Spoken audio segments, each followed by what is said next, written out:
rough start already. Super Retro.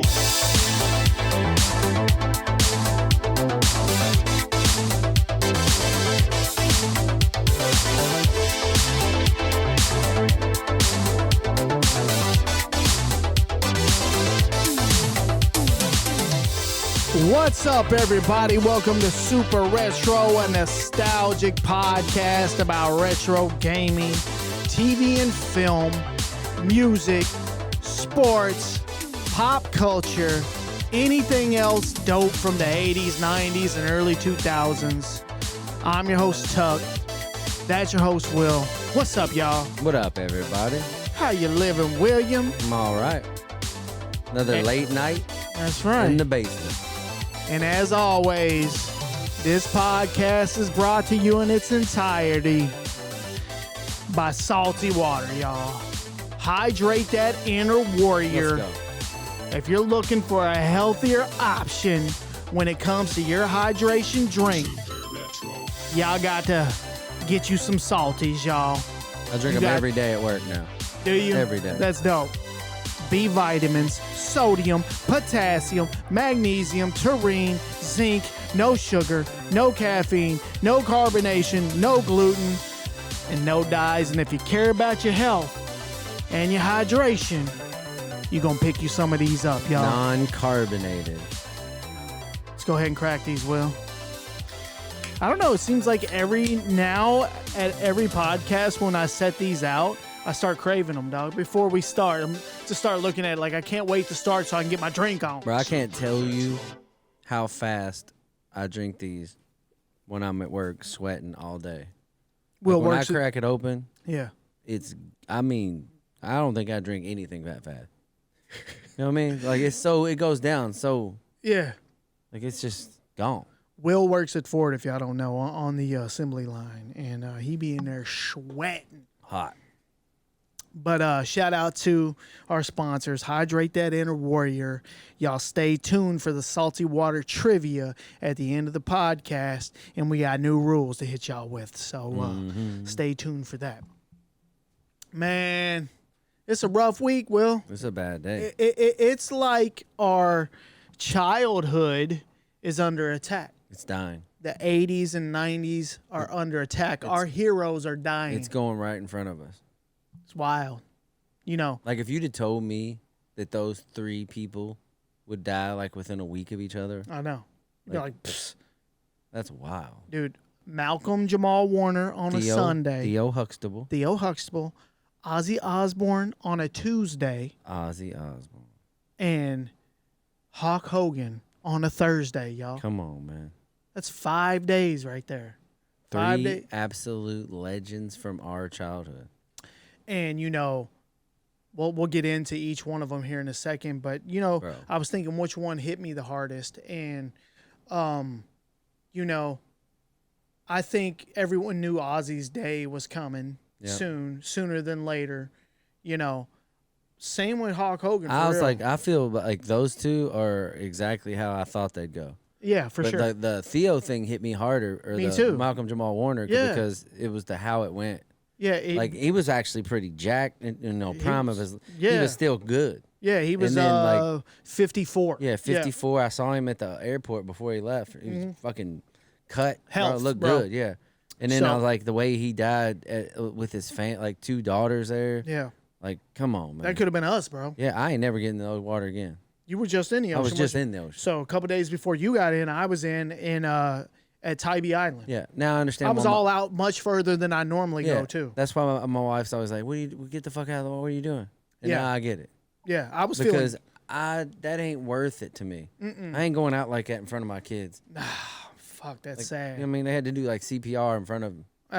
Like, come on, man. Like, Hulk Hogan, good Lord, that heart had to get out. Oh my goodness. You know what I mean? Yeah. It had to give out. Yeah.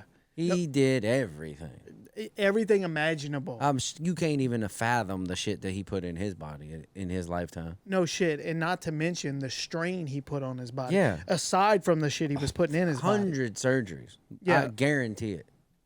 the surgeries, all of the damage his body took, which is why he couldn't walk anyway. Yeah, that's why he was having surgery. I think he just had a spine surgery. Yeah, like recently. And then Ozzy I think Ozzy had a surgery too.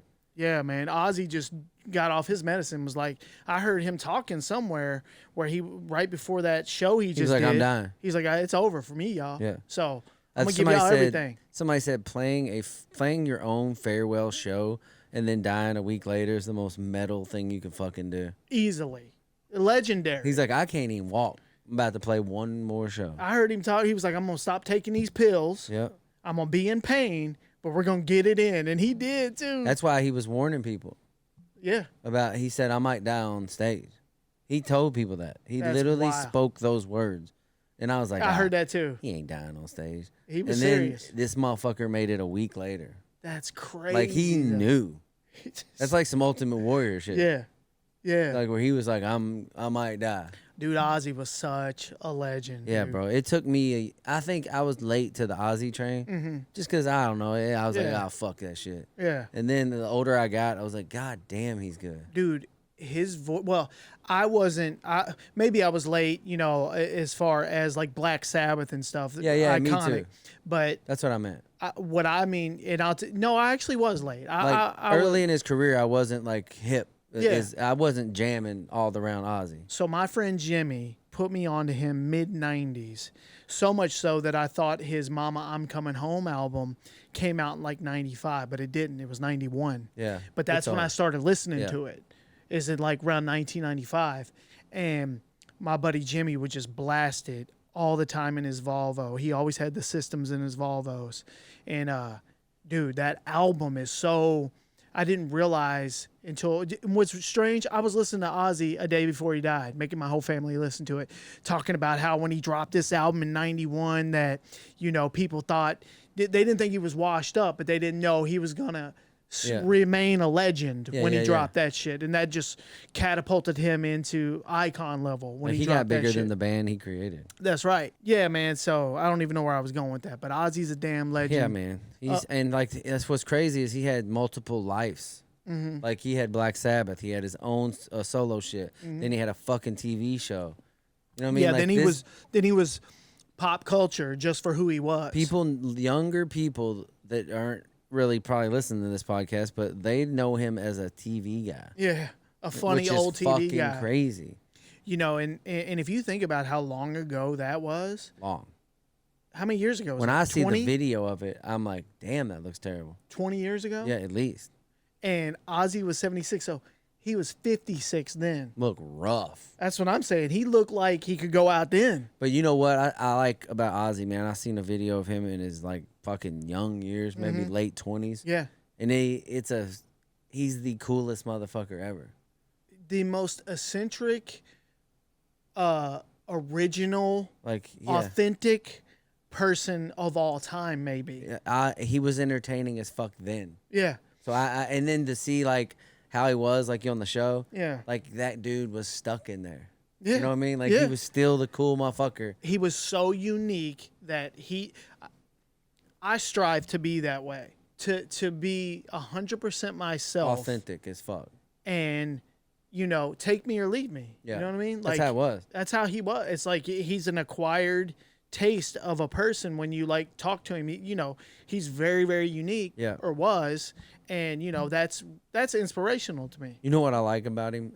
The fact that when you hear him speak, is not even remotely the same person as when he sings.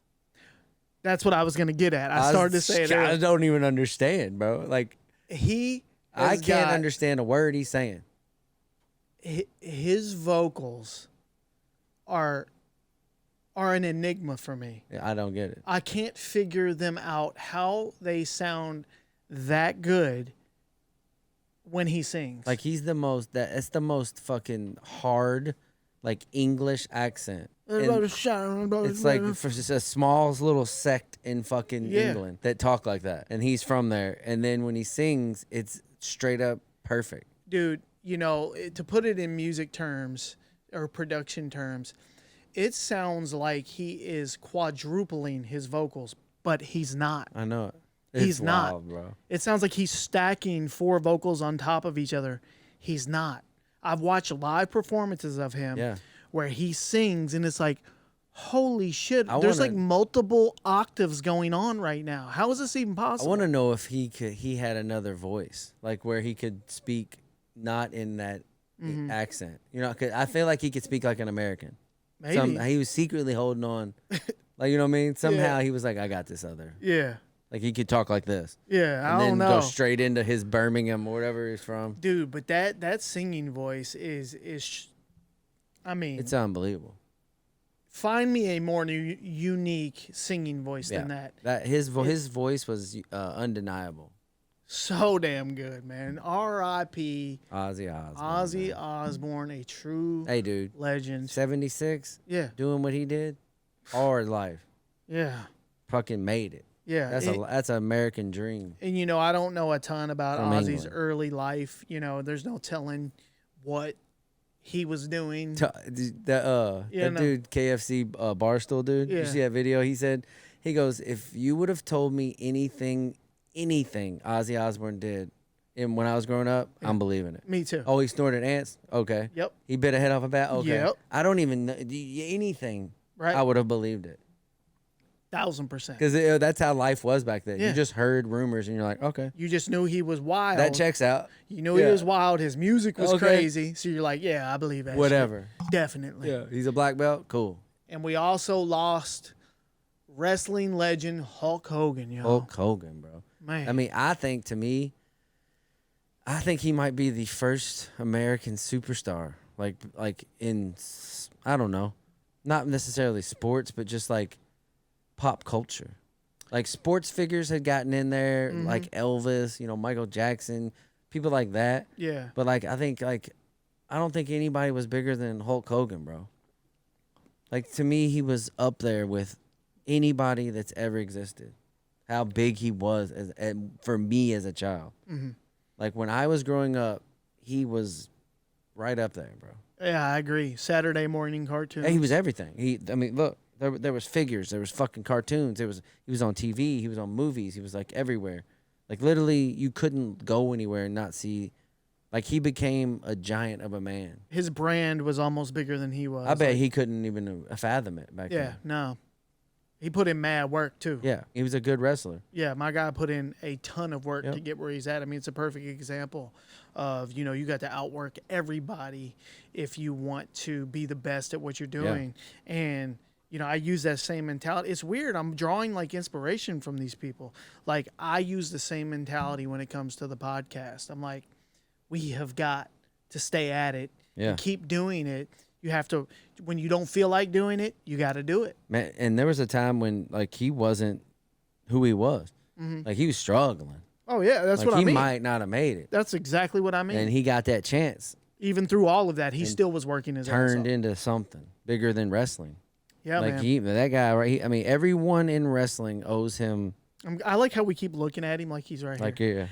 He is. He is right there. I know. Like, Hulk Hogan, bro, to me, I mean, I know there was some, you know, there's some stigma behind all kinds of people. Yeah. You know what I mean? He's a controversial figure right now. I just don't think. Later in his life. Like, and I think this with a lot of people who've done fucked up shit in their life. I don't think their life and their work should be defined by one moment. Mm-hmm. You know what I mean? Like, I think that about, like, Michael Jackson, O.J. Simpson. R. Kelly. Fucking R. Kelly. Yeah. Like, everyone that, and you know in your life, I promise you have said or done some shit that they don't want anyone to hear. And that they regret. Everyone. Even the people talking shit about Hulk Hogan, guarantee you they said some shit in their lifetime. Yeah. And just didn't get fucking filmed because who gives a shit about you? You know what I mean? Yeah, I feel like, you. I know I have. Shit. Yeah. Like, you can cancel me right now. Yeah. Like, but I mean, like, I just don't. I think that, like, this dude and those people I mentioned all entertained and gave us something. You know what I mean? They, like, provided some sort of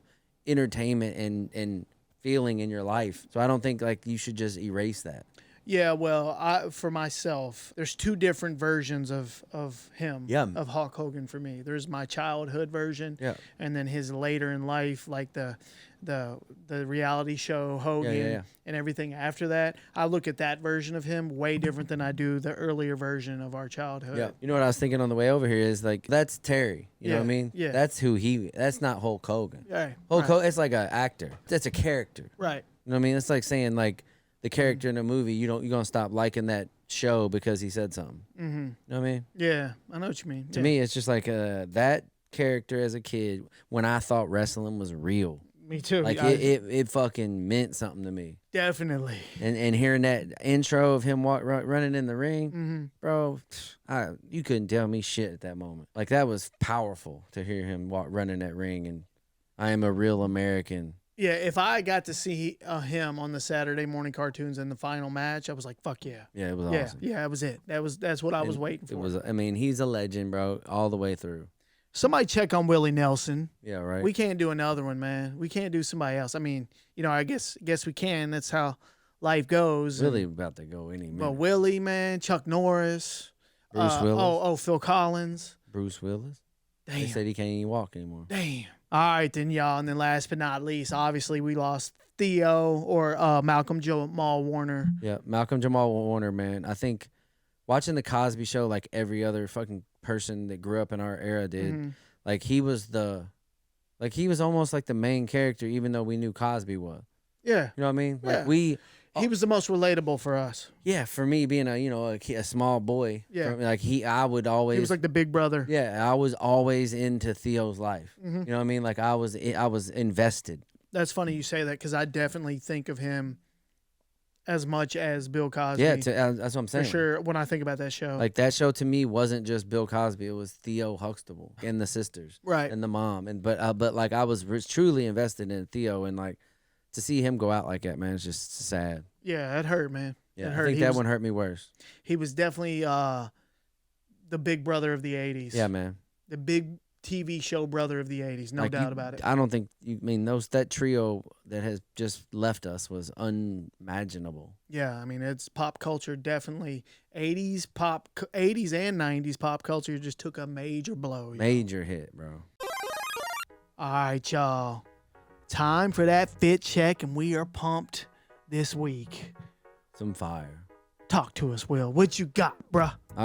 You've probably already seen it, but I got the vintage Undertaker Lord of Darkness shirt that I picked up from a local vintage spot here. Called Vintage Vibe. Vintage Vibe. Vintage Vibe. Cool Louisville, spot. Downtown Nulu. But this is one where we picked it up and our family was like, what in the fuck? Yeah. And Tuck was like, that checks out.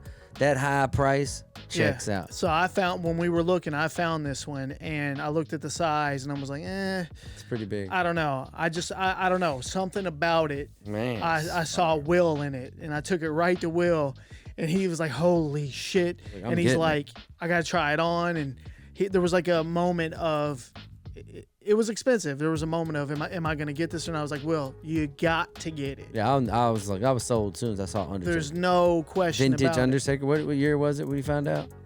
We posted it. 1999, I believe. That's what I thought. Yeah. Fire.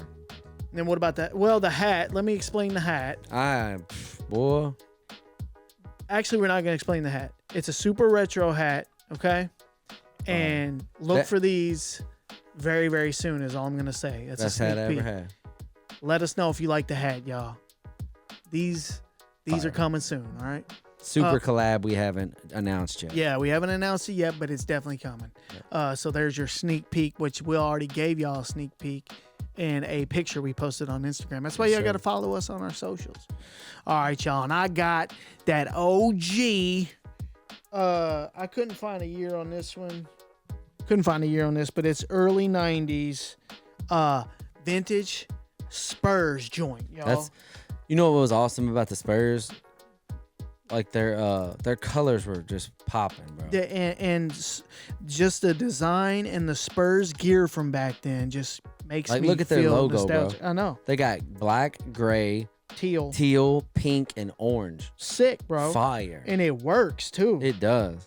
So yeah, I mean that's right a here. badass shirt. You can't clearly I'm a sucker for the NBA tees, y'all. Yeah. And not only that, I got them Allen Iverson questions, y'all. That's wild. With that patent leather toe on them joints, all black. We're going to talk about these later, but I'm just showing you right now that's what your boy's rocking. Also, You better put some respect on that hat. I got that USA vintage basketball joint from the early 90s, the Dream Team 1992. Come on, man. It's a McDonald's piece too. I can't show you, but it's on there. This is a hat that was sent to us that we've both worn. You've worn it. Yeah. And It's man, one of the holy grails. this is one of the dopest hats in the collection. So, you know what I'm saying? So I wear it pretty frequently. Well, you gotta wear it again. I know. Yeah. So hey, something new on the fit check. We're gonna start pulling people's vintage clothing posts out of the Discord and posting them here after we talk about what we got on. I think that's a dope It's idea. another way for people and knuckleheads in the Discord to get on the pod. And just the love we have for the clothing. Yeah. You know, it's another way to talk about it. So first up, y'all, coming out the Discord, we're going to do one or two every week. All right. First up, this one comes from Jordan Fry's 1986. He posted this in the Discord. He says, I need help, laugh out loud. Someone got to take away my credit card. I bought some vintage 90s hats and shirts today, and he posted them. Pittsburgh Steelers vintage tee, which is dope. I love that design. He posted the vintage Pittsburgh Steelers football hat. Iconic design right there as well. Love that. And then, of course, he posted the Mighty Ducks. Somebody sent us some Mighty Ducks stuff. But hey, dope pickups right there, man. Those are, I like how I got the match. I know. He said, well, shit. I got to get both. Got to get the hat. And next up, this one actually comes from my sister, the Queen of Knuckleham.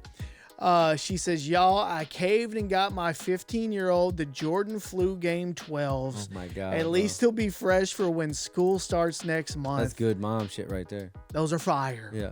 Sis, fire right there. Fully support that. And, yeah, my man is walking into school with them vintage J's on. That's pretty badass, man. Damn. But, yeah, hey, sis, good pickup right there. Fire. All right, y'all, time for some shout outs and some fan mail. First one comes from a GJ on Instagram. I said it backwards. Yeah, you dyslexic, bro. From a JG on Instagram or a Garland J5. Both of them. Hey, I like that name. Garland. Garland, yep. That's old school. Turns down a little bit. Tuck and Will, my dudes. I'm very much into music like you guys. I've been tuning into all your episodes. I've heard you guys mention a lot of artists who you were into back in the day and are currently exploring. Please continue to advocate for their music and throw out their names. So many musicians, even the one-hit wonders, define the sounds of the 80s and 90s. Personally, I've been diving into more UGK lately, thanks to you guys speaking up for their work and cultural influence. Would love to hear some more deep dives into the musician, artists, producers, and the songs that define that era. Thanks for everything you guys do. Cheers to you both. Hey, don't worry. Tuck's going. Tuck's going deep in some music. That ain't going away. Hey, don't even worry about it. Because, but I like that. UGK is one of those groups that me and you both like are overwhelmingly about. Like, we love them. Yeah, that's. I'm glad that anyone gets turned on to UGK. Me too. From us. Yeah, me too. That's why. Big influence on both of us. For sure. All right. So this next one, y'all. We mentioned Jordan Fries earlier on the fit check, but I really wanted to. This message right here hit me. That's a fire logo too. Yep. Hey, Deviant makes everybody logos that hops in the Discord for their avatar or profile pic, whatever you want to call it. Anyway, this one comes from Jordan Fries, 1986, and I need y'all to listen to this because this shit right here is what it's all about. Don't read ahead, Will. All right. It says, I am loving the podcast, and I just started my retro vintage collection by buying retro 90s Pittsburgh Steelers hat and shirt, along with the Sega Genesis with the Sonic Hedgehog game, X-Men game, and Madden 97. I'm also going to pick up a 90s TV after work. I'm so excited. Hell yeah. This is exactly how we started right here a few years back. We just started buying everything. Hey, I'll tell Had you to what. start somewhere. It snowballs.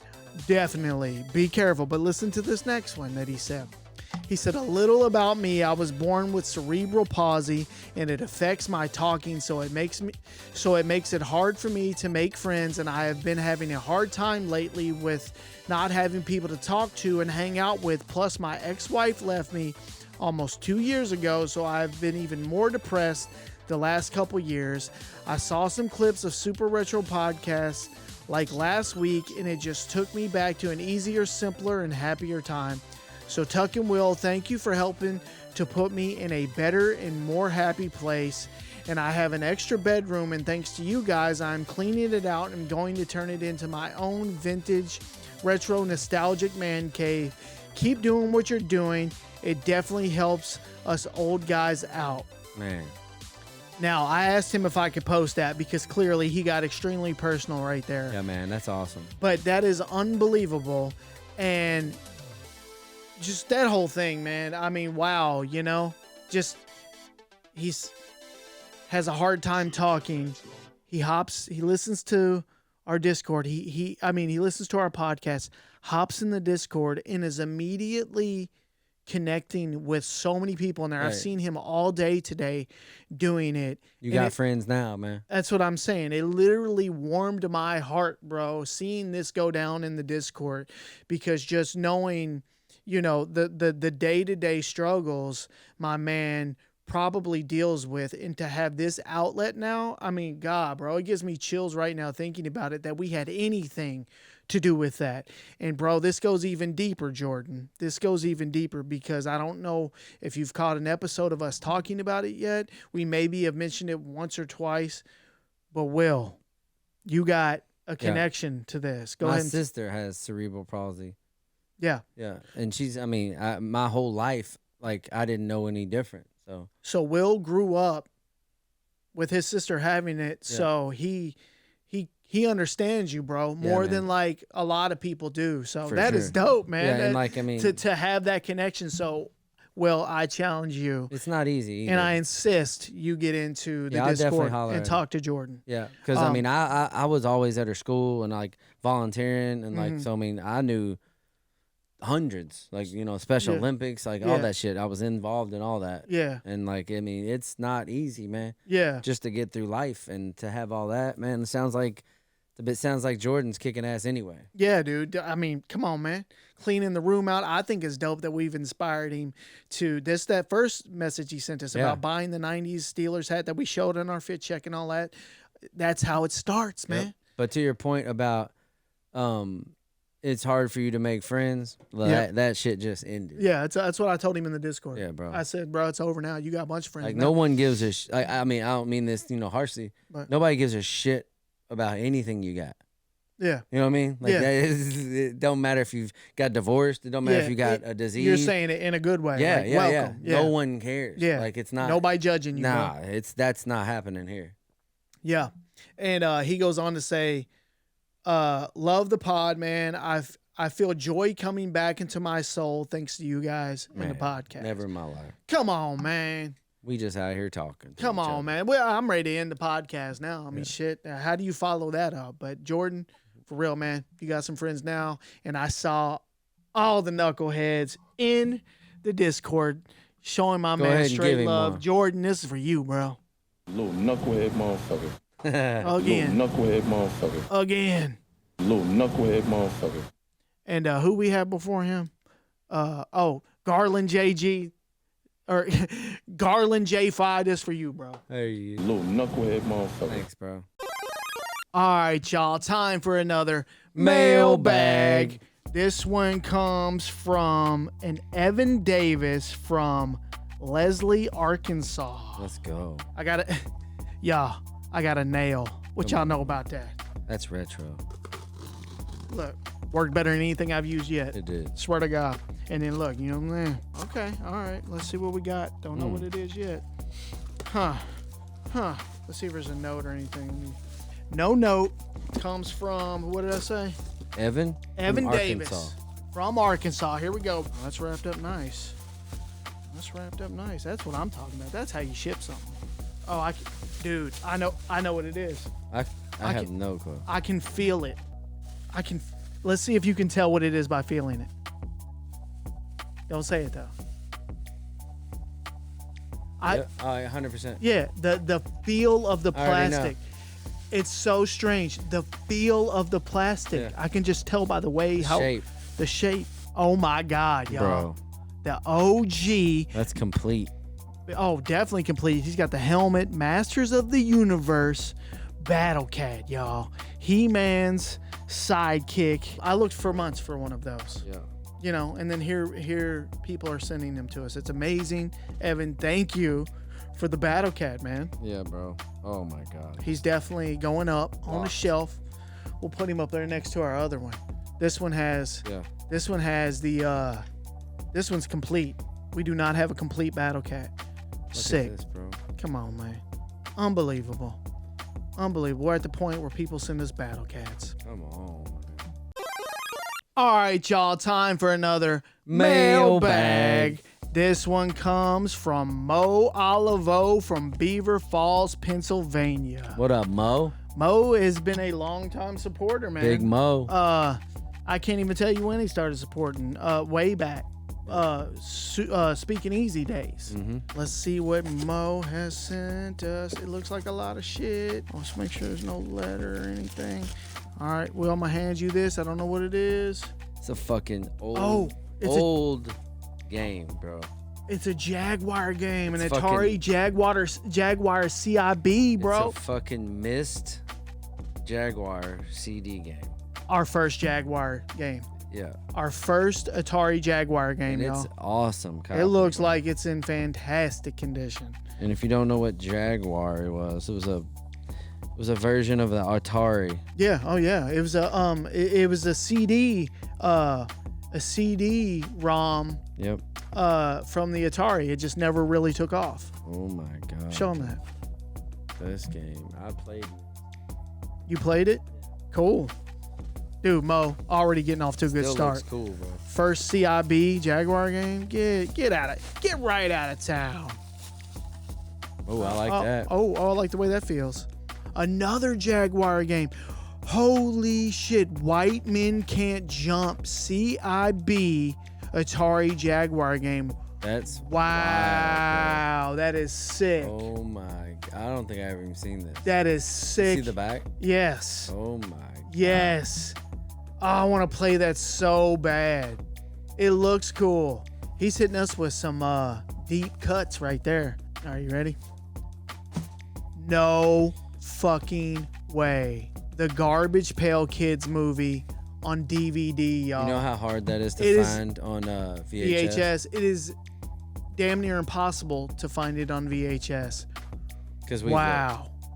It doesn't get grosser than this, is what it says. We have to play this. Oh, we have to. We have to. That is. I love this movie. Oh my God! It is the weirdest movie. That's one of those shitty movies that are awesome. Yeah, you know what I mean? So bad. It's awesome. Yeah, you're like, actually, I like it. Mo, wow, three bangers in a row. And that's not even opened. It's sealed. Yeah, we forgot to mention that's a sealed DVD version of the Garbage Pail Kids. Do the honors. Shirt, what is that? It's like a flag or something. Yeah. Wait. See it. Oh shit, bruh. Here. Show it like that.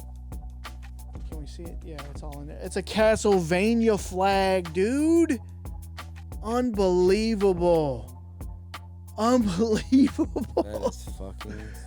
Where do you even find a Castlevania flag? That is beautiful, bro. That's taking up the whole wall. One of the walls in there. Going up.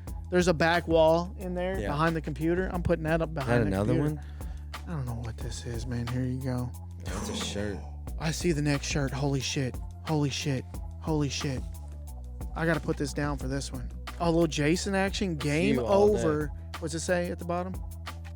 You and your friends are dead. Yeah. I like it. All day. I like it. Look at this one. You see it? I ain't even seen it. Wow. Splatterhouse Turbo Graphics. Oh shit. Splatterhouse Turbo Graphics, y'all. Let's look at this. And me and Will fight. You were just playing Splatterhouse. I literally was just playing it. It's a large, and I guess me and you got to talk about that. Yeah, I mean, you got both of them. Dog, that is incredible, Mo. That's wild. You didn't have to do all that. You were just fucking playing that. Literally, I played the hell out of it at your son's birthday party. Yeah. Shout out to Rec Bar, Tony Thomas, Corey Sims. Oh, there's a bunch of drinks in here. Okay. I think that's all that's left. Oh, bro, bring it out. Cucumber First Aid. Is that what I think it is? No, it just says lime mint. Resident Evil. Oh, it's like the... Oh, my God. It's the prop. Holy shit. From the game. Whoa, dude. Look. That's awesome. Resident Evil health drinks. Let's go. Mo. Coming through with the mailbag, dude. That's fire bag, Mo. Damn. Mo coming with the heat. Mo. Hey, thank you. We appreciate you, man. Appreciate it. Give him a knucklehead. Oh, absolutely. Little knucklehead motherfucker. And, oh, yeah, Evan, you get one, too, for the Battle Cat. Little knucklehead motherfucker. We appreciate y'all with these mailbags. Fire. Mo, wow. Unbelievable. Definitely amazing.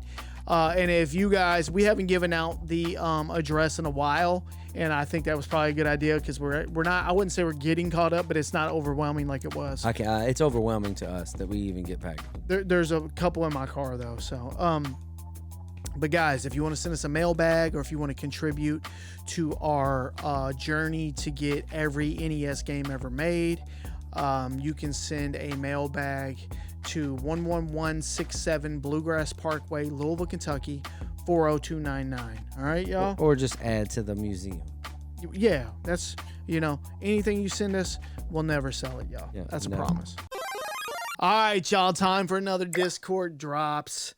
And if you don't know what the Discord Drops is, all you got to do is get in that description, look for the Discord link, go join our Discord, and you'll see that the show never stops. It's going on and on, just all day long, different chat rooms, all about everything the show is about. And we get in there every week and pull 4 or 5 of the most interesting or whatever struck me when I was looking at it at the time. And we throw it in the Discord Drops and we talk about it. We react to it. Let's get started, y'all. This one comes from GMAC529. He said, this was always on the front of the fridge. It says, this is how our parents used to text back in the day. That is so true. I know, man. And it says, it's an envelope that says, this house better be spotless before I get home from work.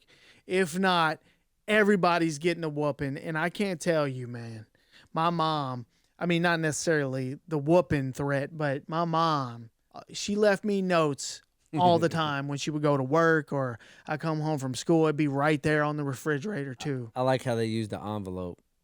Yeah. Oh, yeah. Because back then they didn't give a fuck what they wrote it on. No. You gonna get this message. You better look at anything paper-wise down there. Yeah. If I leave it on the table Yeah. and it's in my handwriting or if it's on the fridge, You better read it. I'm gonna need you to acknowledge that. This is pre-posted note. Yeah, for sure. And, then you got fancy and you'd have like you remember back in the day, we'd have the whiteboards. Yeah. Like the magnetic boards on the fridge where they would leave us notes. Yep. This would be like stuck on the fridge or with a magnet. You know what I mean? Absolutely. Or it'd be like chores. Do this, do that. That's right. This is just how they communicated with you. Yeah. They were leaving notes. They'd leave it on the fridge. You know what I like about this is What? the fact that it implies that they're home alone. And this is how most people grew up. Oh, yeah. Like Yes. they're at work. Right. You're at home being kids. Yeah. Like y'all are fucking that house. Imagine that. Yeah. Imagine leaving this house with your kids. Oh, it'd be worse than it is. Yeah, that's what I'm saying. Yeah. Crazy. And just the lack of communication we had back then, it was amazing. It was unbelievable. You had just this freedom The in freedom that no one will ever feel again. that'll never be felt again. All right, y'all. Next on them Discord Drops, this one comes from Tulo. I see this one posted pretty frequently. It is a video edit that he made of me catching a Charlie horse. I saw it today and was like, you know what? It's time for me to stop being lazy and get that plugged into the Discord Drops, y'all. Let's watch it together. For you. Wait, I'm getting a fucking Charlie horse. Oh You gotta put that in there. Jesus. Motherfucker just had a karate kick, Charlie. Bro, you know, if you don't straighten it out, it's over. Bro, God. the fact that he used Kung Fu. Yeah. Bro, my God, it's my favorite game. I know. He had you chopping them. So, Tulo, that's hilarious, He bro. was cutting them down Damn. with that kick. Man, that shit hurts. I'm sorry. It came out of nowhere. It's because I'm just sitting in this position for 2 hours. That was you know? fucking awesome. This one comes from Sleep Well Joshy. That's the homie, man. Yeah, he's been a day one, way back in the day supporter. And it's a baseball meme. It says 190s player must go. Sammy Sosa, Mark McGwire, Derek Jeter, King Griffey Jr. I don't even think there's an argument on this one. For me, this is an easy one. You want to say it at the same time, Will? I don't think we're gonna have the same one. You don't think so? Mm-mm. 1, 2, 3. Sammy Derek Jeter. Sosa. Damn. See, I knew it. You're booting Sosa. Yeah, bro. Why? All he could do is hit a home run. That dude That's all wasn't he even had? that. He wasn't that even good of a hitter. Really? Yeah, He was just a home run hitter. yeah. That's all he could do. How could you not be a good hitter, but also? And Mark. I mean, because they struck out a lot. Oh, I Like, got yeah, you. Mark McGwire, I could put him up there too. Yeah. He struck out a lot. Well, I don't know. For me, Like Derek Jeter batted for average and played the field pretty well. To me, like Mark McGwire and Sosa were decent, but almost too big to be good at defense. Right, I got you. So this is what happens when you ask a baseball player this question. Well, Will just answered, but when you ask me, my answer is strictly nostalgia based. Because you just cut the one dude with multiple World Series rings. Yeah, he's probably the second best player on this list. I mean, yeah. Yeah, he is. But I see why you did it though. Yeah, Jeter gets a lot of hate. yeah, no, I don't hate Jeter. No, I'm saying he gets a lot of hate in the I know, in the real, greatest world rankings of baseball. You know, I'm a Yankees fan. Some people may not know this about me. I'm a Yankees fan. And Derek Jeter was amazing during the 90s and early 2000s, the World Series and all that. He was huge. But I don't know. For me, obviously King Griffey Jr. is one of the best baseball players to ever play. And he is the 90s. Yeah. He's Griffey's number 90s one on that baseball. list. He's number one overall in the 90s, in my opinion, in baseball. Don't you think? No. Who is? Barry Bonds. Oh, shit. But that's debatable. You know? It is debatable. Because Yeah. one's very easily you can tell is natural, and the other one is a giant So, King Griffey Jr. may be the most natural talent, ever. one of the most naturally talented baseball players of all time. 100%. But Sammy Sosa and Mark McGwire, I can never forget the baseball season that I shared with them. Me neither. When they were going back and forth on those home runs. It was must-see It was TV. legendary. It was the most amazing thing to witness. Yep. When all that shit went down between the two of them. It was like, I don't know. It was like huge sports moments happening over and over and over again. Like Two once in a lifetime. jacked dudes just hitting bombs way more than they should have. Yeah. When I saw Mark McGwire hitting, I mean, it was almost like it felt like to me there was an 80% chance he was going to hit a home run. Mm-hmm. And what's funny is it was just understood when he came up to the plate. He's here to hit bombs, Yeah, bro. he ain't trying to get single. He's here to hit dingers. Anything less than that is a failure. I'm going to swing harder than anyone ever has swung. That's literally his existence. Yeah. And I feel like it wasn't always that way. When he first started, No. I feel like he was a baseball player. He just got so big. It was like, He just got huge. He was like, fucking, I'm this guy now. Yeah. I'm hitting dingers. I'm batting 230 with 50 homers.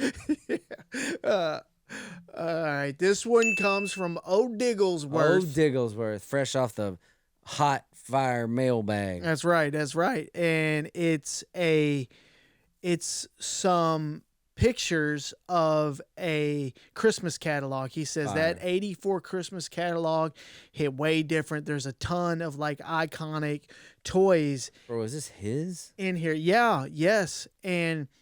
But what I want to point out is I don't really want to, break each page down. Deviant screenshotted, did the work for us, screenshotted this. You remember this right here? Well, Yeah. Dude, this messed me up when I saw this. This is one of those things where I just stop, I look, and I'm like, oh my goodness, I get that feeling. I was What a mentioning, time, bro. I was mentioning getting this feeling last podcast about when Tulo was on the phone and we were talking about discovering a VHS for the first time that you didn't realize was out there, but you remember and you didn't know you needed it. I get that same feeling when I see this toy right here, and it's called Battle Bones Collector's Carrying Case. So it was to carry your Masters of the Universe. Badass was that? He-Mans, y'all. Your He-Man figures. This was released in 1985, and I had this shit. Bro. I had it. I don't know. I feel like it was one of those toys I didn't play with a ton, but I remember seeing it as a child, man. And bro, shout out to the box and the art. I know, dude. God. I know. It couldn't get better. That just epic right there. That's 80s toys through and through. Top tier right there, Mattel. I know. And what a cool concept. Like, watch this commercial. I found a commercial. Oh, my God. Watch this shit. I'm sold. New from the Masters of the Universe collection. Get up, Battle Bones! The collector case that carries more than warriors, more than weapons. Your parents put it together. Your parents put it together. Battle Bones can also help you carry on the struggle. The struggle for... All the power in the universe! Bro. The Battle Bones collector carry case, new from Mattel. Each toy sold separately. Take our money, sir. I know, dude. They said that on the your parents put it together on the Castle Grayskull. That's hilarious. It's so funny. It was like a disclaimer or something. Bro, we lived the best childhood. I know. This is another, as we always talk about, how fucking cool the toys were in the 80s. Unbelievable, unmatched toys, and I think that's why there's such a big, collector's market. Yeah, there's a craze right now. Yeah. Of old school toys, because it might be the toy fucking best toy time in the history of toys. Yeah, it does. It's what's a good comparison? Like video games too. You know, the early video games, there'll never be anything like those again. It was like unmatched at that time. The creativity, there was so much creativity. It was. You know, and like the kids use their imagination so much. Yes, that's why. Yeah, I mean, you can't beat it, bro. All right, y'all, and that's it for the Discord drops. Again, if you want to get in on it, if you want to check the Discord out, description on this video, you'll see a link there. It'll take you right over. Please join never ends. and hang out with us, y'all. All right, y'all. They got him. This right here is some bullshit. One Chuck Entertainment Cheese was arrested at a Tallahassee, Florida Chucky Cheese for stealing credit cards and having a small amount of that chronic on him, y'all. And, of course, this shit happens in Florida. Bro, our whole childhood's going away. It's fading, bro. They done got Chucky on charges. That's what I'm saying. Our legends are passing away. Chucky Cheese is all washed up, getting arrested, putting them clampers on him. Look at the cop's face. Like, he's even disgusted. I know. Get your hands off of him, bro. The cop is even, I think he's depressed that he has to do it. You know what? I didn't think about it. At first, I was mad at him. Look at him. He's like, shit. He's just like, how? He's like, I bet you're wondering how I got here. You don't think I want to arrest Chucky Cheese in front of these kids? My thing, bro. My thing. So he comes in and he arrests him. He's got the mask on. And he doesn't even, I mean, it's a whole suit. He's got everything, shoes and everything. Like, you can't even let him change or, like, bring his clothes. Or he's got the gloves on. Take the helmet off? How did he know it was the right person? No shit. How did he know? Yeah. That's hilarious, bro, but it's real. Yeah, I've seen the mugshot of the guy and everything. Sad day, man. Who knows, man? Will we recover? This is wild, man. Chuck E. Cheese was on hard times anyway. Hey, free? Yeah, they were. Talking about opening bars and shit. Yeah. And now, you know, you go into Chuck E. Cheese now and that's just whack. This is the nail in the coffin right here. You're done. Hey, it's over, y'all. We officially throw in the towel for you. But free Chuck, man. Free Chucky. What's his bail? Let's post his bail. Keep his ass in there. All right, y'all. We got to give a major shout out to Vinny Trujillo. What up, Vinny? From Apple Valley, California. This came highly requested from our folks in the Discord. Yep. Vinny is a legend, y'all. Vinny was a caller. Yeah. Random caller that got in. 11 or 12, I believe he was. Young. And he was like, I want to talk to y'all about these Boglins. And we weren't ready to talk about them. You know, We had them on our notes. we did. That's crazy. We had them on like the note before, maybe even those notes. It may even have been those notes, but we didn't hit them. So Vinny, man, I just wanted to say big shout out to you. And the Discord loves you. Everyone keeps asking for a Vinny update.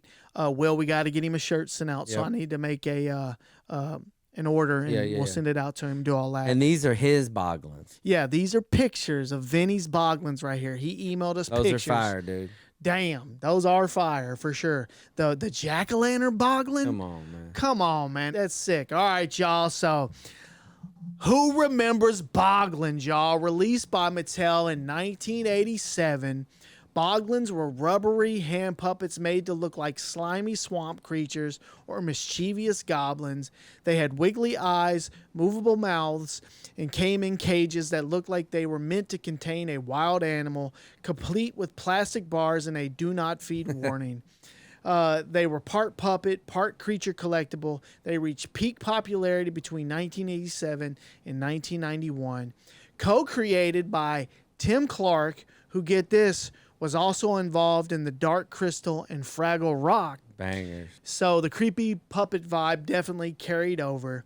Each Boglin had distinct personality and backstory, which made them feel more like characters than just toys, y'all. Yeah, that's they got you, bro. They got you invested in the characters. That's right. And I remember these things. They felt so cool on your hand, man. dude. They felt, I can't even explain what it felt like.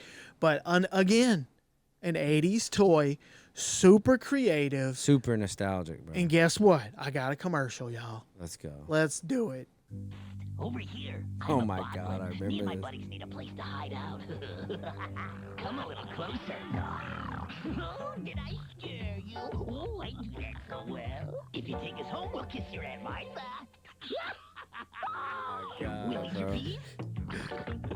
And we hope you know lots of girls. Eat your peas. That's hilarious.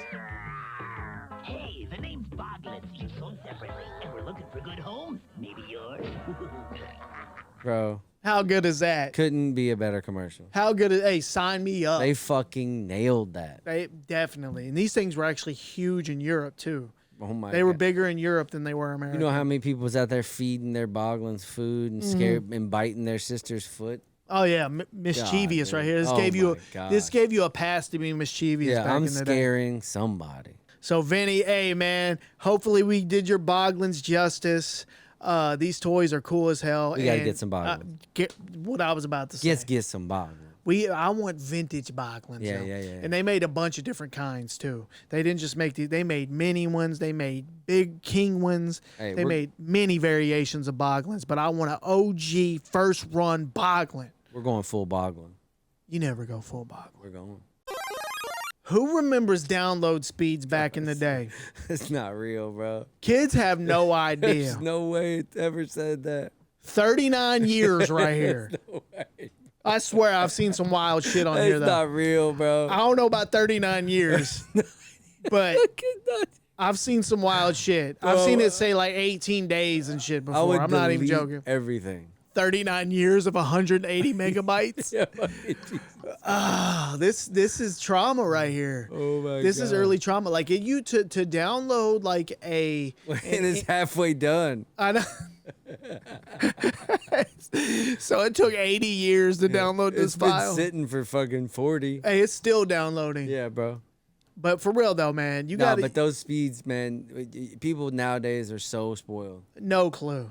You have no idea what it was like to be on the early days of the internet. I complain about like gigs taking, 5 minutes. I'm Bro. like, this is bullshit. I remember downloading pictures. To look, just Googling a picture. You had to download the fucking picture Yeah. before you could see it with your eyeballs. And it would take 30 minutes. And it would like almost show up and you're like, what is it? It would just start like Yeah. Oh my God, what a life! I know, dude. And now I can download the whole fucking library of everything. Yeah, early internet was a wild place to be. And that just shows you how crazy shit progresses. I know.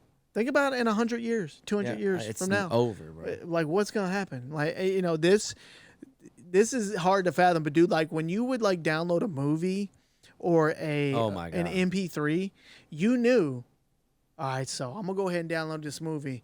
I'm going to go to school or work. Back. I'm going to come back and hopefully it's done by then. Hopefully. When I would get music, like back in the day off like Napster or LimeWire, I'd have an album of like all these songs I wanted, 20 songs, and bounce. Yeah. And just leave them running. Dude, and an MP3, it was nothing for an MP3 to take an hour. Yeah. I'd come back and be like, oh, shit, it failed. You look at how much time was left. You'd be like, fuck, 47 minutes. Do that and walk away and come back, failed. Yep. Oh, yeah.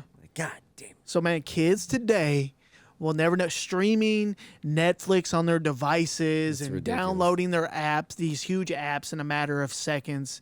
We sound like old, mean, old, grumpy old men. For sure. You have no idea what we went through back in the day. I said that one time. I was like, y'all, motherfucker, Wi-Fi, what if it didn't exist? Like, we lived when it didn't exist. Yeah. There was no Wi-Fi. Because that's like the one thing kids can't live without. Oh, I know. All right, y'all. Let's talk about the Bob Barker fight scene in Happy Gilmore. That's legendary. Hey, you know a movie scene is legendary when a game show host steals the spotlight from Adam Sandler, y'all.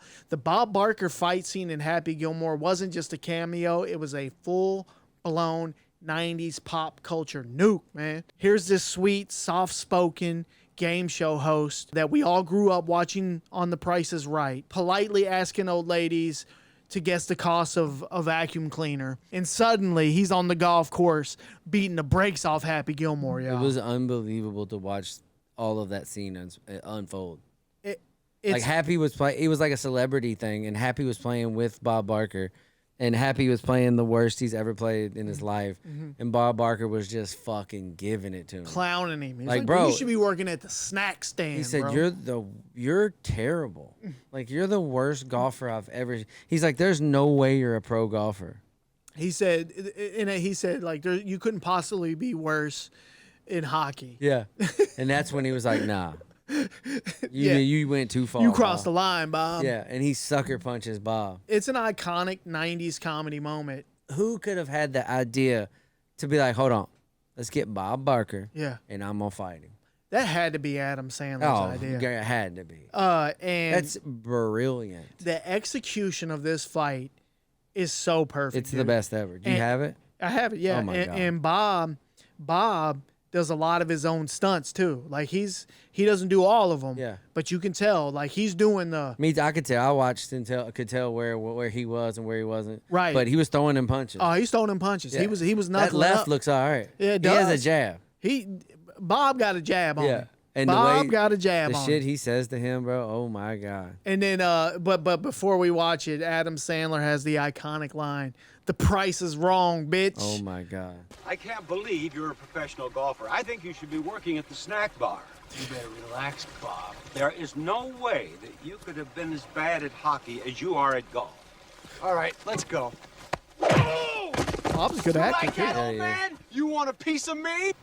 I want the whole I thing. don't want a piece of you. I want the whole thing. Look at that. Oh, you can tell.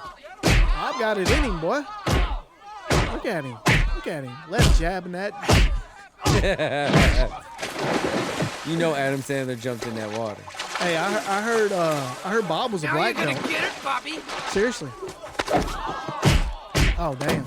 Like, Bob can fight. This is the best thing I've ever seen. This shit right here. Ain't no way that's Bob. That's not Bob. Ain't no way that's Bob right there. It kind of looks like, look right here. This is great. The price is wrong, bitch. I like how he just opens his eyes like that. Undertaker. Oh, he just went full Undertaker on his ass. Look. These Hold uppercuts, this. bro. Hold this. I think you've had enough. Right here. Oh, no? Right here. No? Look. Watch. Now you've had enough. Right here. Bitch. Come on, man. You never seen Bob in that light right there. Never. I love when buttoned up people like Bob, when they step out of their character and say some wild shit. Yeah, Bob Saget. It works so well. But Bob was, he was that before, though. We just didn't know it. I'm saying I like that. We don't know who the fuck Bob Barker was. You're right. This could have been him. It might have really been him. He's like, I'm going to show him. He was so, I know we talked about it recently, but man, he was awesome. I cannot wait to watch Happy Gilmore 2. R.I.P. Bob Barker. And Happy Gilmore 2 out right just now. dropped on Netflix, y'all. Go check it. Haven't watched it yet, so damn. I can't wait. I can't either. I love that Adam Sandler finally was like, let's do it. Yeah, and I'll tell you what, Happy Gilmore is a hilarious movie. It's great. It is a hilarious movie. Yeah. It's peak Sandler. It's the best. It's the best golf movie I think I've ever seen. Definitely. Like, you know what I mean? There's some good ones. Caddyshack. Yeah, there's some good golf ones. Nah, movies. this is the one. Yeah. This is the one. The group of characters that they put in that movie, bro. Mm-hmm. Like, I don't know if you've seen the beginning of that. The guy heckling him is the best ever. Yeah. It's just some dude in the stands, and he's like, he hey, beats his ass. jackass. Yeah. You're going to miss it, jackass. And Happy's just fucking, he's getting to Happy, bro. And then the one dude's like, I'll meet you in the parking lot. Yeah. The big giant dude. And then Shooter is awesome in it. Oh, McGavin. Yeah. God. I can't wait to see his involvement in that. I know it. He's in it. Too. All right, y'all. I want to talk about the Allen Iverson Reebok questions that dropped during his 1996-1997 rookie season, the same year he won Rookie of the Year. Sure did. And the questions quickly became one of the hottest sneakers in the game. Oh, what, these? Oh, what, these right Talking about these? Oh, man, I'll tell you what. Them all blacks with the patent leather toe. Dude, He's got them on, bro. I'm just telling you right now. Them questions, boy, they hit different back in the day. Them white and red ones, I don't know. Just these are probably as nostalgic for me as like a Jordan. I don't know why. Actually, I do. I'm going to tell y'all a story. Yeah. I'm going to tell y'all a quick story. Picture this. Corner of Rammers Avenue and Oak Street, Germantown neighborhood in Louisville, Kentucky. Got $5 from my mom. Went out front. Went on the corner out there to the dice game. I was in the zone, y'all. Hitting back-to-back 7s. Hitting him 11s. Next thing you know, I done took my man Tony Borland for about $200. And, you know, as a recently turned 16-year-old, I don't know if I'd ever even seen $200. Yeah, this was a big thing. I don't even know if I'd ever even held it. I'm going to be honest with you, because I hadn't started working yet. At that point, you could literally do anything you wanted. Yeah, my first job was just after that. I had just turned 16. Yeah. And so, yeah, I don't even know if I'd ever even held $200. Hey, you had the world in your hands. That's what I'm saying. So I'm not even exaggerating. I walked my ass straight to the bus stop from the dice game to the bus stop, caught the city bus out to the mall, Jefferson Mall, Louisville, Kentucky, with my 200. Fuck. Walked right in the Foot Locker, and there them all black joints sat right there in the Foot Locker. I said, let me get them. So let me get them all black Allen Iverson questions, y'all. I got the money. And we paying all cash. And yeah, all cash. And ever since that day, you know, I played ball in them, wore them out, and they became like one of my other shoes. But I thought about them shoes since that day, and they've always been super nostalgic for me.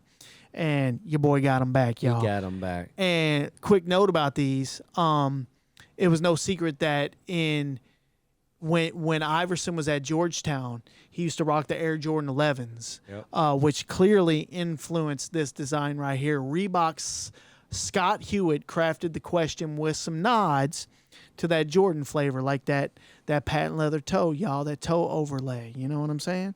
So yeah, man, just wanted to highlight the questions because got 'em back, bro. These are nostalgic for me, and your boy got them back. Usually people like go get the car they had as a kid. Mm-hmm. You got the shoe. I got the Allen Iversons that I got. And, that's fire, bro. You know, I don't know. I just love – I don't love all old school sneakers. I just love the ones that I had. Yeah. You know? And I could probably pick a nice little selection of shit that I am still very nostalgic about. That's what I'm saying. Yeah. Like, think about it. Just think The about ones that you actually had. kamikazes. Oh yeah, I'll take those. them right now. pennies. Yeah, pennies. We've talked about them on here. You know, on our East Bay video. Select group of Jordans for sure. You remember Hirachis? Yep. I want some Hirachis. They still make them, but they're cleats and shit. I want them early 90s Bro. Hirachis. I want the like sports obscure ones, like Bo Jacksons, and Yeah, I know what you Deion mean. Sanders, Yeah. and the David Robinsons, Yeah. and the Charles Barkleys. Yeah, I want all I want that all shit. of them. But dude, I was looking at Hirachis. And I was like, damn, I remember these being the talk of like middle school or whatever grade I was in. They didn't have a Nike check on them. Yeah. They were different. It's like, holy shit, these are different. Yeah, what are these? Yeah, man. There's some cool old school shoes that should actually make a comeback. All right, y'all. So there's some folks out there saying that blowing in a Nintendo cartridge does not work. And when you ask Google, listen to the response you get. Blowing into Nintendo cartridges was a common practice to get them to work, but it was largely a placebo effect. The real reason a game might start working after blowing into it was usually due to the fact of removing and reinserting the cartridge, which could improve the connection between the cartridge and the console. Moisture from your breath could also potentially damage the connectors over time. Bullshit. Hey, man. Shut your goddamn mouth. That's what I'm saying. Tell me you've never actually played an NES without telling me you've never played an NES. Because, bro, I'm here to tell you it 100% works. And I'm not hearing the... I could take it out and put it back in 500 times. It's not going to work. Take it out one time, well, maybe two. Blow in it, works every single time. As much as I feel exactly how you're feeling right now, we all might probably be wrong. Nah, I ain't hearing it. You know what I mean, though? I know what you mean. Like, as a kid, think about how many times, like, because like you just said, I would never not blow on it. So I wouldn't know if it fucking worked. Well, You know what I mean, though? I've tested this shit. I know, but I know I'm- what you're saying.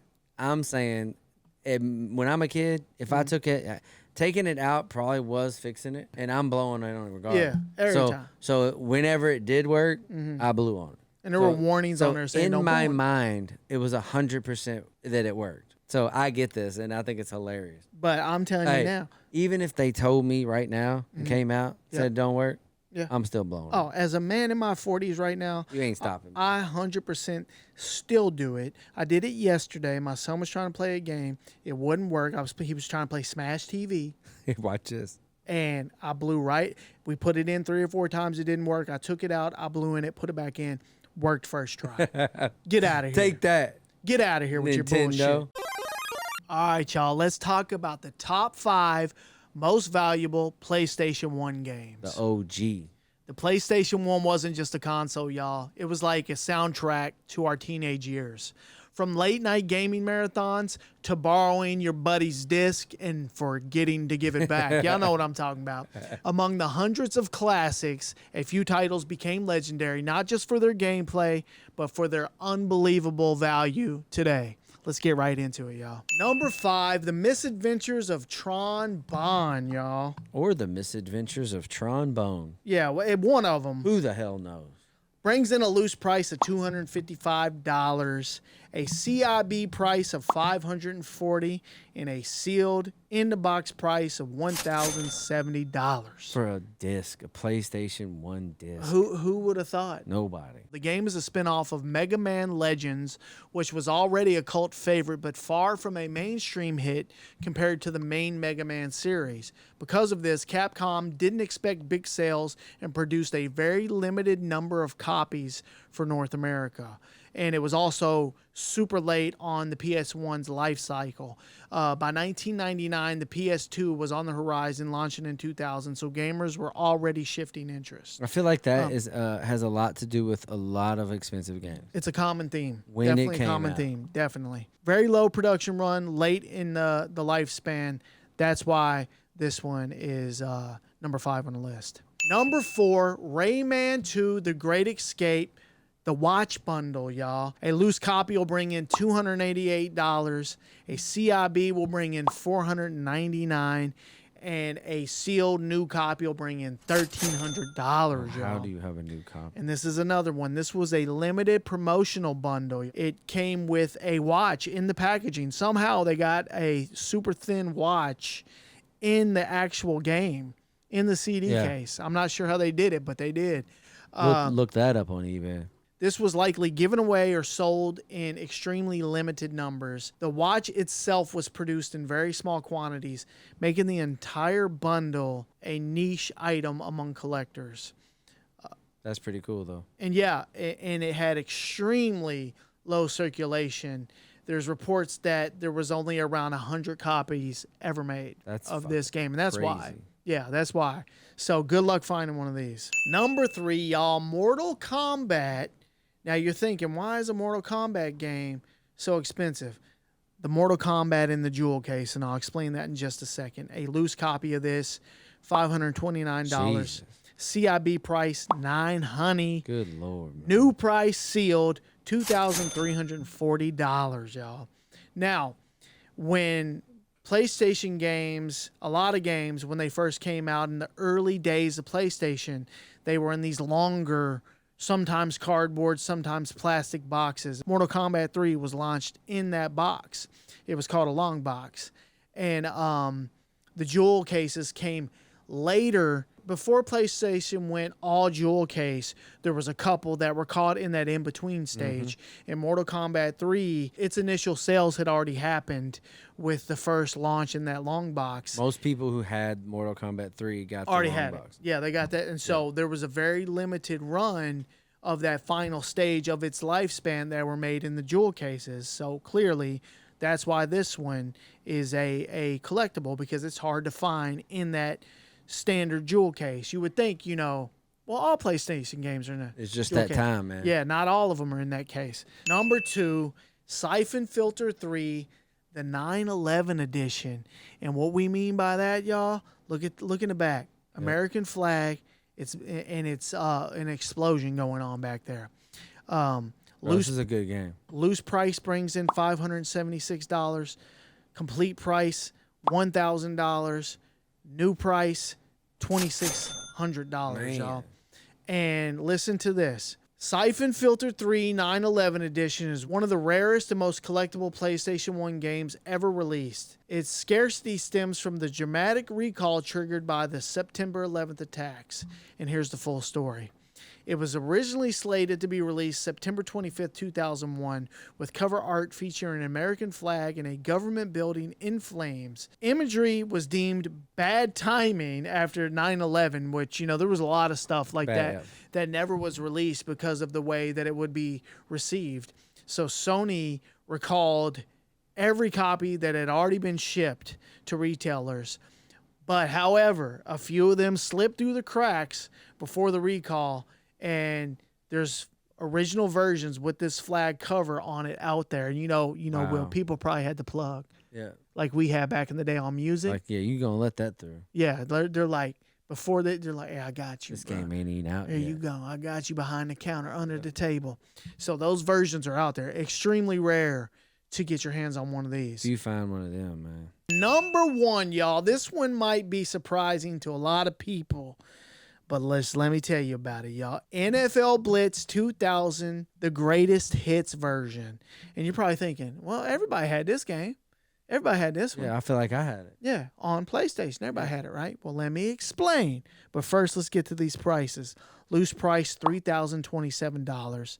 Complete inbox price, $5,250. Jesus. And if you got a new copy of this joint right here, $13,650. It's unreal, dude. Let me tell you why this one's so rare.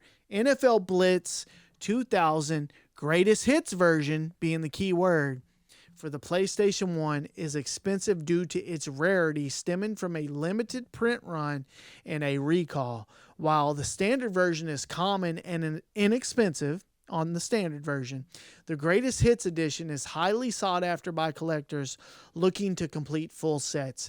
This version was never officially supposed to exist and was likely recalled before its release for reasons unknown, and the few copies that did surface are considered highly valuable, Like I said, someone had to plug on this one too. I wonder why it was recalled. I could not find out why online. I couldn't find a lot of information. So a couple of these versions slipped through the cracks, and they are out there, and they have sold for $13,000. Somebody sold a new one for. Yeah. So if you're out there, you see a Blitz Greatest Hits 2000, snag it. You just hit a lick, y'all. Man. So there it is, y'all. Top 5 most expensive PlayStation 1 games from back in the day. Let's go. Time for that salty water trivia, y'all. And before we get into it, couple announcements regarding the salty water trivia. All right. New rules to announce. If you want to win that 12-pack, here are the new rules. All right. We ask you a trivia question. You post the answer in our YouTube or our Spotify comments. We select you on the show. We say your name out loud the following show. You then have to go to Salty Water's Instagram page, follow them, send them a DM saying, hey, I'm the winner of the Salty Water Trivia on the Super Retro Podcast. Here's my information. Here's my address. Send me that salty. Send me that 12-pack. Then you're hydrating. Then you got to tag them once you get it.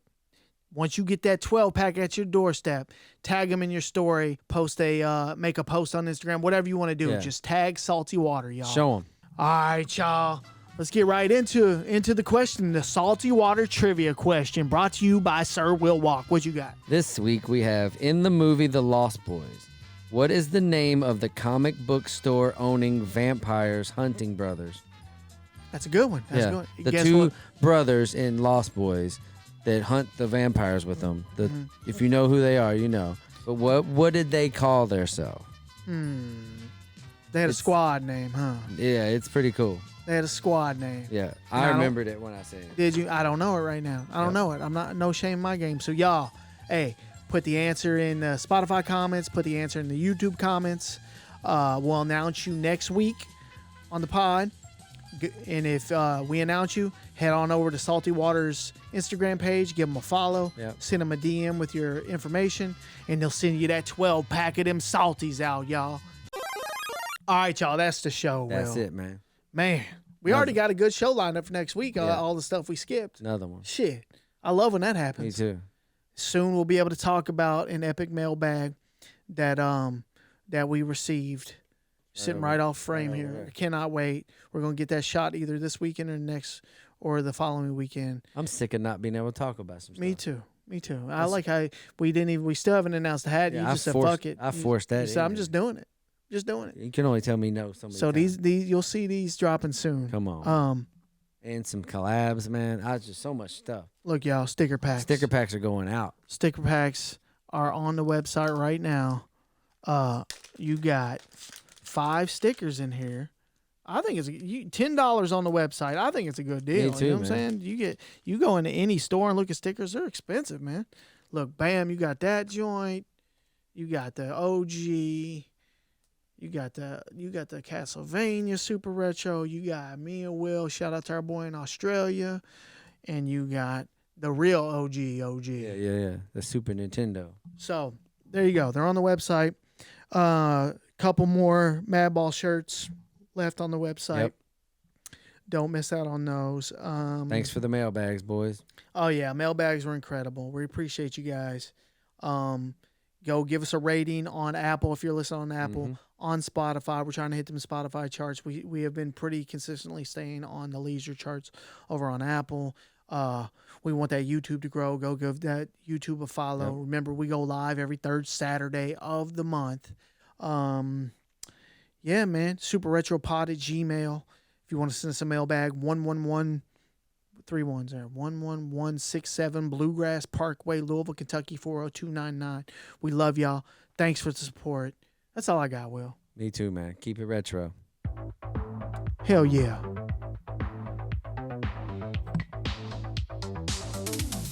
Super Retro.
Super Retro.